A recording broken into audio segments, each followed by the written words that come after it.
And joining me now for the mix to analyze the election and its impact on energy and the environment, Andy Karsner, CEO of Manifest Energy, also a former Assistant Energy Secretary in George W. Bush's administration. Tyson Slocum is Policy Director at Public Citizen, also an Energy Now contributor. And from Seattle, David Roberts, Senior Staff Writer for Grist. Welcome to everybody. Great to be here. I want to get your take on this because a lot of people are connecting this Republican tsunami with voting out the incumbents who voted for climate legislation, now being widely called cap and trade. David, let me start with you. How much do you think it was that, and how much do you think it was simply those who have a D after their name? Well, I've seen now one poll and 3 statistical analyses that all come to the same basic conclusion, which is that the cap and trade vote was not a particularly significant indicator. There were much larger seismic forces at work, and I don't think the cap and trade was all that significant one way or the other. Andy, do you think voters cared about energy or cared about that issue in this campaign? No, I think they cared about the economy, they cared about jobs, but I think that there was a categorical rejection of all things the status quo in Washington. And I think that they viewed cap and trade, much like healthcare, as a substantial distraction from the things that concern them most and that they voted on. Okay. Did they think about energy, though, do you think, any voters this time around? I mean, Definitely. All of the ads really targeted incumbents about cap and trade. Right. I mean, we definitely saw a lot of attack ads, some by these independent, shadow groups that were running ads on that. But I agree that really the bigger picture was the economy and a perception out there that there's a lot of economic hardship and that the administration, the Democrats, didn't do enough of a good job to get unemployment down. I would not say that the 2010 election was a rejection of action on climate change. I would say that Democrats just did a terrible job marketing some of their accomplishments, and I think there are opportunities in the next Congress for positive movement on some energy issues. And there's a lot of talk about that energy is one of the few rare issues that can be areas of cooperation among the two parties. I want to listen to just a soundbite from President Obama this past week in his press conference about cooperation. We've got, I think, broad agreement that we've got terrific natural gas resources in this country. Are we doing everything we can to develop those? There's a lot of agreement around the need to make sure that electric cars are developed here in the United States, that we don't fall behind other countries. Are there things that we can do to encourage that? And there's already been bipartisan interest on those issues. So this as an area of cooperation, natural gas actually was mentioned in that speech twice, which is pretty rare, and that's being written about widely.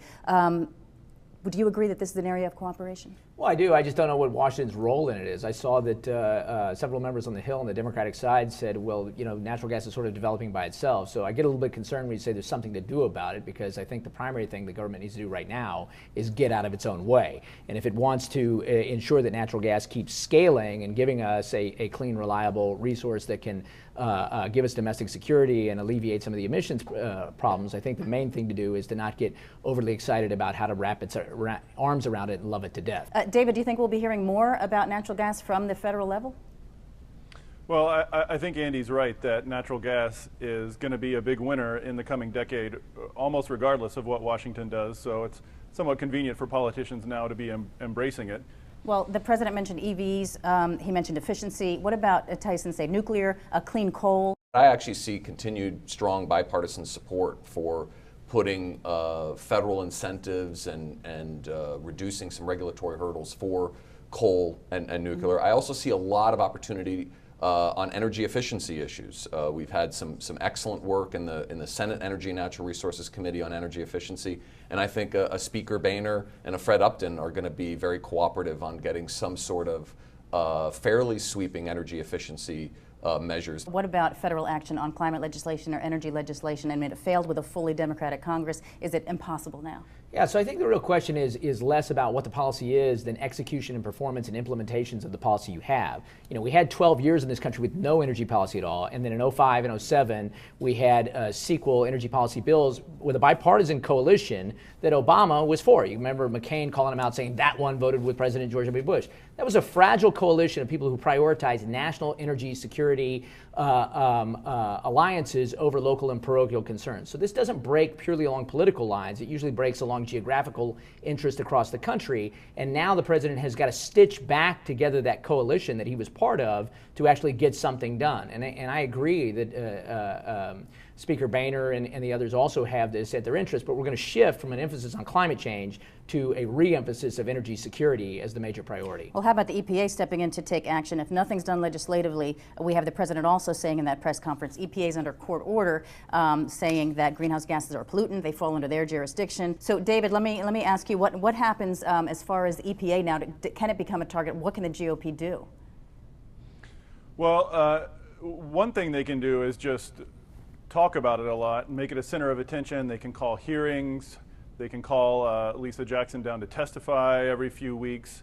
And this is going to be a really sticky issue because President Obama has spent the last year basically talking down the EPA, saying the EPA is an inefficient way to go about this. It's a cudgel to try to get legislation. And now, here he is, stuck with it. And I think if the Senate passes some sort of resolution trying to take away EPA authority or passes a rider on some sort of omnibus bill defunding EPA, it's going to put Obama in a situation where he's having to defend an agency that he's been talking down in potentially an election year in 2012. So I think it's shaping up to be a real mess for Obama. Okay, I just want to move on now to California's Prop 23 because it was one big message that voters there sent on clean energy.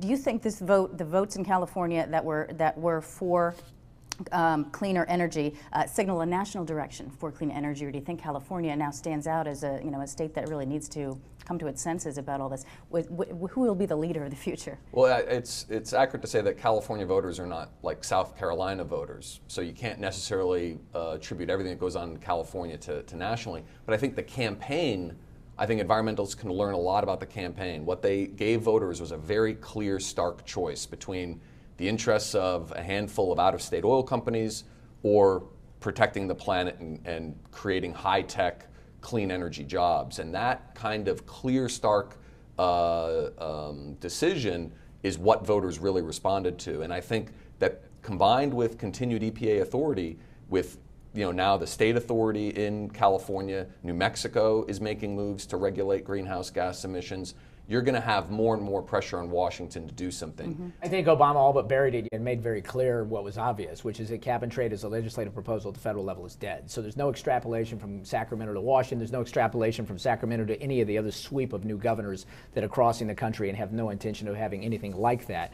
That's not to say it wasn't a bad idea to reaffirm the idea of price signals, but that particular means that the legislative mechanisms in California have yet to prove themselves effective. They're unlikely to prove themselves effective. California actually has no tangible, hard, heavy industry, between Hollywood and Silicon Valley, et cetera. So they're importing coal from other states that have a different registry. So, if the atmosphere could talk, it wouldn't say, well, bless you, California, too bad about Utah. It would just say these are the overall emissions.